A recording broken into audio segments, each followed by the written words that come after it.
Σήμερα θα σας δείξω το σπίτι μου στο Minecraft. Ωραία. Και αρχίζουμε. Έχει κάτι φυτά, έχω βάλει εδώ ό,τι να είναι. Έχει κάτι λάμπες. Και πάμε πάνω. Ωραία. Εδώ έχει κάποια δύο. Λοιπόν. Παιδιά, εδώ έχει αυτούς. Βιβλιοθήκες πολλές. Αυτά τα shulker box. Να έχει και εκείνο. Βιβλιοθήκη, κρεβάτια, φούρνους. Τα πάντα από πολλές φορές και από πολλά. Δεν ένα πίνακα. Εκεί κάθεσαι, εδώ κάθεσαι. Και εκεί έχει το τραπεζάκι. Και έχει τηλεόραση.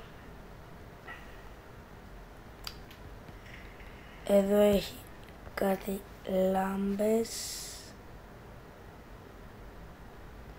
Εδώ, παιδιά, όσο έχετε παρατηρήσει, να τα σπάσουμε.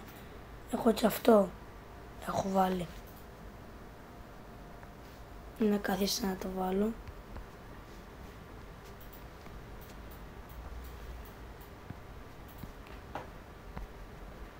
Εντάξει.